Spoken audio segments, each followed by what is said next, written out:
Oh my god, console loading times, please. Console loading times. Jeez.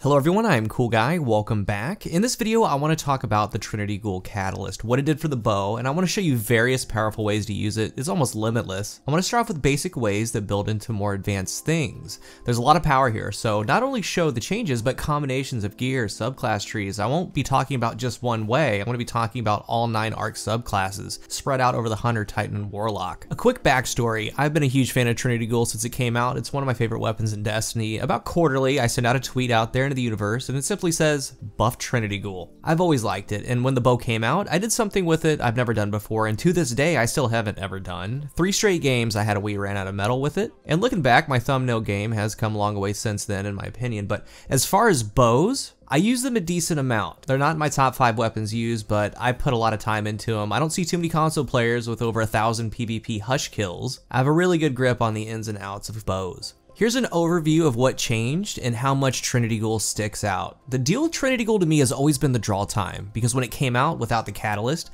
it had an 820 draw time, painfully slow. When you pull it from collections now, it's at 756, so either a new base stealth buff happened or I missed it from the past. So 756 base now, with the catalyst the draw time is 648, and that 648 draw time is right in between lightweight and precision bows. Those are 612 and 684. The stats of Trinity Ghoul are elite, and subjective, I believe it's the best statted bow in the game. And these stats are for a bow that had a slow 820 charge time, but now they're on a faster firing one. It has an accuracy stat of 96, that's the highest in the game. Trinity Ghoul shoots 3 arrows that split when released, but when you aim down sights and fully draw it, it decreases that spread. That's going to pair with Lightning Rod. Precision kills grant the next shot chain lightning capabilities. So at base, you would need a headshot final blow to proc the Lightning Rod. With the catalyst, it grants a hidden draw time bump to 648, and the perk is called Forked Lightning. Lightning Rod now triggers from any arc damage final blow. Keyword there, any arc damage final blow. The Trinity Ghoul is arc, so that means it procs off of itself. If the chain gets a kill, a Lightning Rod procs immediately back into the bow. This skyrockets it to probably being the best ad clear in Destiny 2. When you have the Lightning Rod and enemies are close, important reminder to fan it out. That Lightning Rod is high powered to match near what the bow does with critical damage. So get that shot out as soon as possible when ads are around you. There's no need to fully draw it. With majors, ultras, bosses, yellow bars, focus the Lightning Rod at them while ads are around, because it's going to chain and then kill those ads, giving you the Lightning Rod over and over. But Trinity Ghoul doesn't fare well against higher tier enemies, so in your kinetic you want a shotgun, sniper rifle, and heavy sword, nade launcher. You're going to need it for the majors and higher tier enemies. It shines as an ad clear. I'm going to show a lot of today's video in the Crucible, but it translates into PvE, and I can't stress how important your abilities and exotics are. With how Trinity Ghoul can be used, you can do some amazing things. It opens up builds, different ways of thinking, bringing out the most of a subclass. It truly is amazing, and it's very lethal.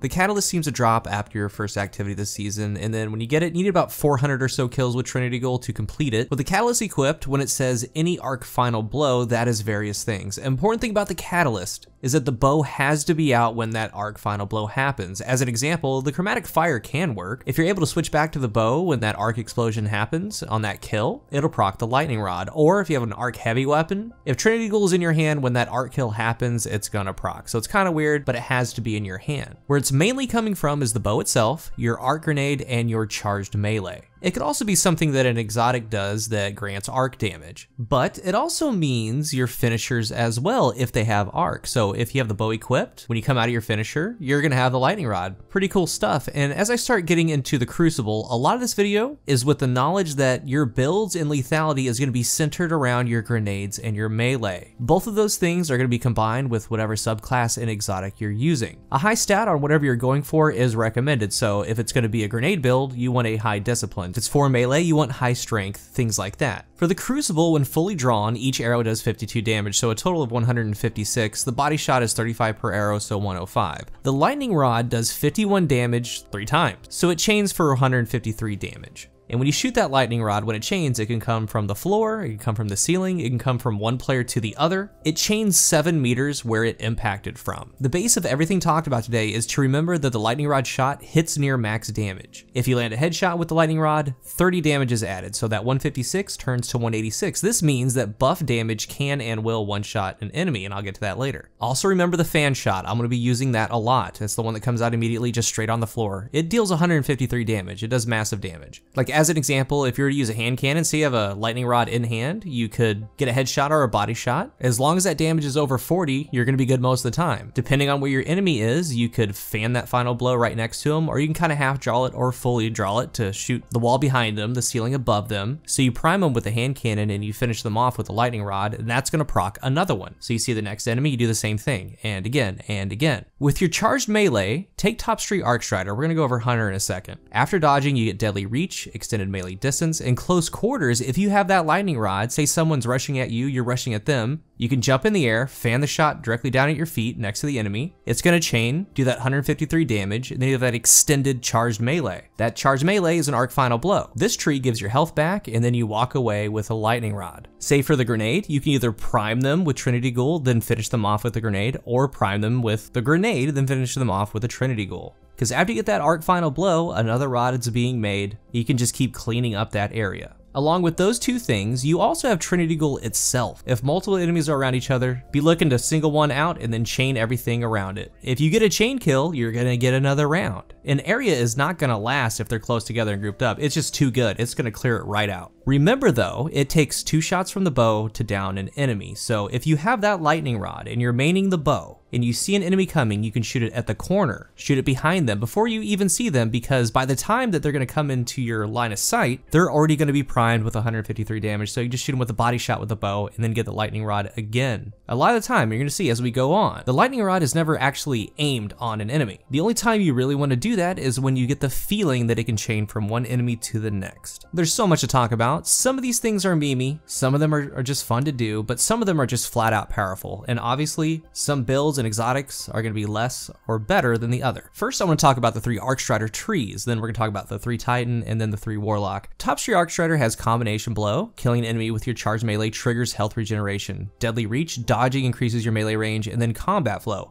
Melee kills recharge your dodge. This by itself is great, and you're gonna notice a theme with the melee builds for all of them. I either bait my enemy in or I'm rushing right at them, I fan it at my feet. And with Top Tree here, again, as we talked about a little bit earlier, I dodge before, so I have Deadly Reach. When I'm up in the air and I'm above them, I get that crazy melee range to come right back down. That is an arc final blow. That gives me health, that gives me my dodge back. I'm walking away with another lightning rod. This works just like this in PvE as well. This particular setup works really well with the Assassin's Cowl, because after you do this, you're gonna become invisible. Then you're gonna be invisible, off radar with the lightning rod. So you're gonna find the next enemy and do the same exact thing to them, then go to a new area. But even without the cowl, the melee portion of it with what you're doing, getting the health regen, the extended melee, your dodge back, it's very, very good. But with Top Tree, in any of these trees, you can also go just another route. It could be grenade based, maybe Shinobu's Vow or Lucky Raspberry. You get the grenade to clean up, that's gonna proc the bow, or the other way around. You can use the bow, clean them up with an arc bolt for Lucky Raspberry, or a skip grenade for Shinobu. But there's also things like Liar's Handshake, Foe Tracer, Dragon Shadow. There's the Oath Keepers themselves for the bow to guarantee max damage when you draw. All of the grenade builds are fairly simple and straightforward. You go high discipline, use it to prime or clean up. With Middle Tree, we have Tempest Strike, Lightning Weave, and Ebb and Flow. Ebb and Flow disorients enemies and grants grenade melee and dodge energy. Lightning Weave increases your weapon reload speed. Tempest Strike is an arc final blow. So you can send out the strike. After you get that final blow, you're gonna be up in the air, the lightning rod's gonna come, and then you can just rain it down. It's a very fun subclass to do it with. Bottom tree's okay. I prefer top the most because of the Deadly Reach and the health regen. When in close quarters, you can dominate with this in Trinity Ghoul. It's very, very good because you're up in the air shooting down that big damage from the lightning rod, and you come right back down to them with that vacuum extended melee.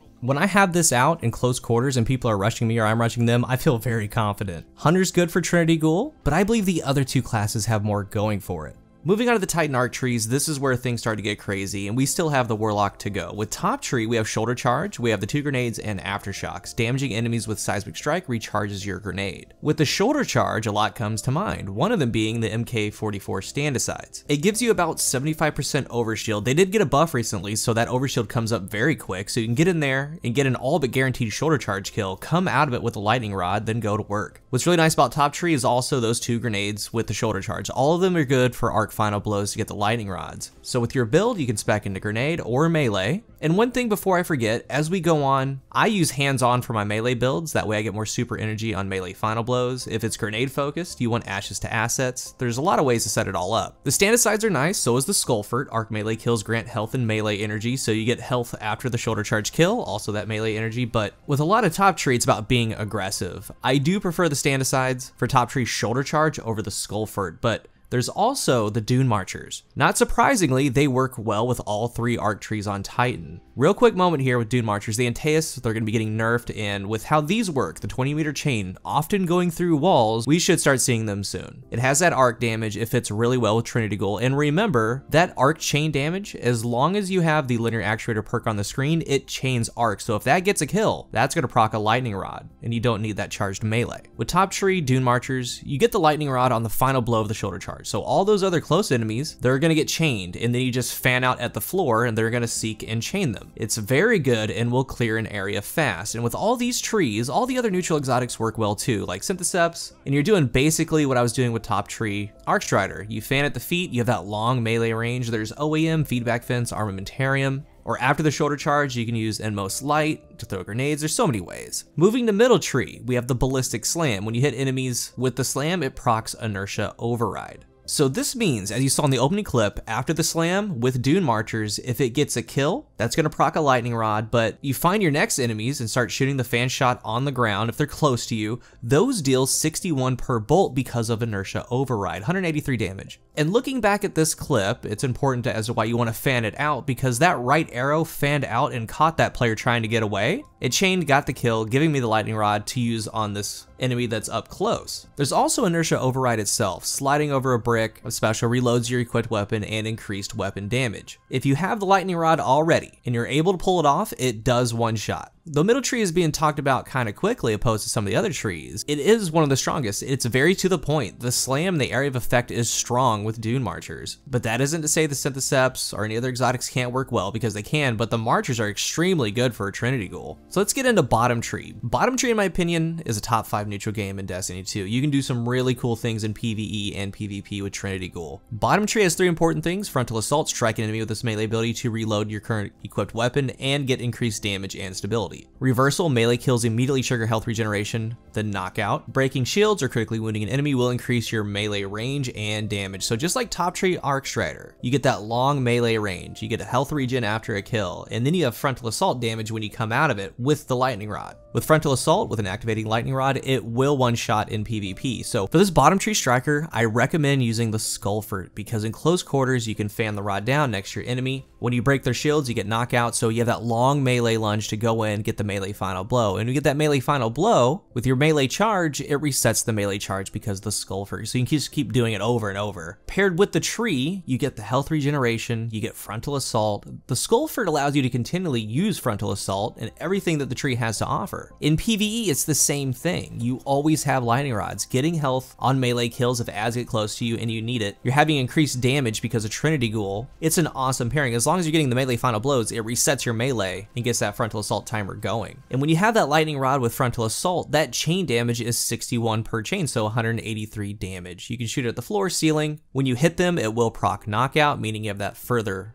melee range. It's really strong. There's obviously the other exotics, Feedback Fence, Dune Marchers, but I do feel that for PvE and PvP, with bottom tree, Skullfort shines with Trinity Ghoul. There's a theme to how I found Trinity Ghoul to be very deadly, and after the Warlock section, I'll go into it a little bit more.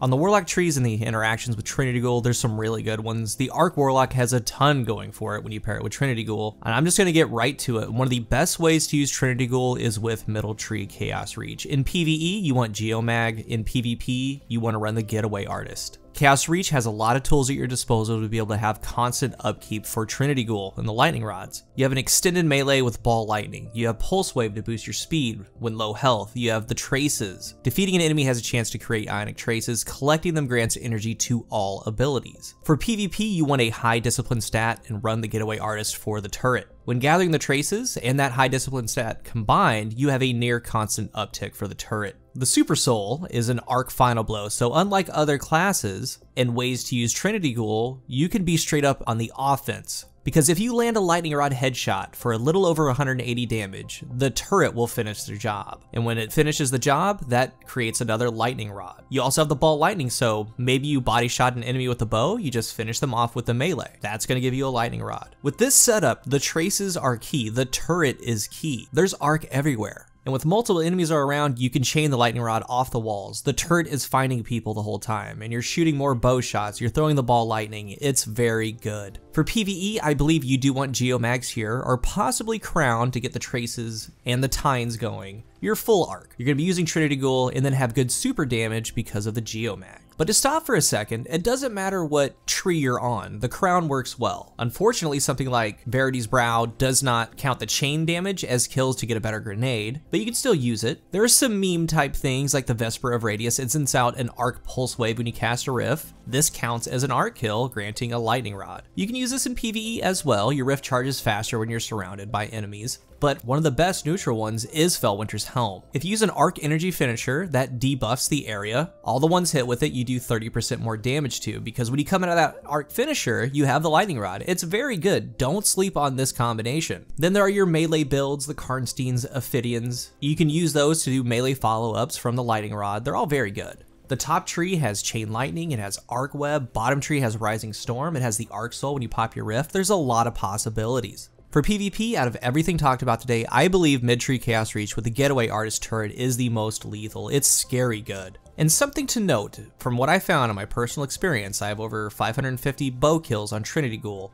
When you're playing with it in PvP, you need to try to obtain the lightning rod however that you can. That could be a cleanup, maybe you're actually dueling, you shoot one bow shot, then a second bow shot, take the final blow away from a teammate that was in an engagement, whatever it is. Or you can make sure that you clean them up with a grenade or your charged melee. Because when you have the lightning rod, and that depends on what build that you have, you can be very aggressive, you can be very lethal, start chaining your abilities together. Be sure to use tracking grenades to prime or clean up. If not, you just throw it right at them. Fastball is a must. But back to the Warlock, aside from Getaway Artist, which in my opinion that's in a league of its own in the Crucible, I believe melee focused trees are the most lethal. Because most of the time when players are rushing you, you can hit them with the lightning rod just by shooting it before they even see you or shoot it at your feet. It's 153 damage, leaving them a melee away. On all trees, the melee builds play into that, because with some of them you get health regeneration, some of them a longer melee. It's very good in close quarters, and I can't stress that enough. Not to mention, when you do have that lightning rod, you can shoot it into multiple enemies just to chain them over and over, then drop grenades. It's very lethal. You just have to put a build together and stick to it. Tons and tons of utility. I didn't cover everything, obviously, but I wanted to showcase through gameplay and explanation what you can do with it. Like I said, I currently have over 550 PvP kills on the Catalyst, and I plan for it to be a main weapon used in the Crucible and in PvE. I would like to hear about your builds. Tell us down below in the comment section what you're using with Trinity Ghoul for PvE and PvP. Don't sleep on the ones that involve your melee charge. I found those to be the best. If you're looking for a new controller, I am partnered with Scuff. There's a link down below in the description, and you can use code COOL at checkout for a discount. Remember to subscribe if you haven't already, and hit the bell to see videos right when they go live. Trinity Ghoul is now on an entirely different level. It is S tier. Let's talk about it down below. Thank you for watching, and until the next one, I am CoolGuy.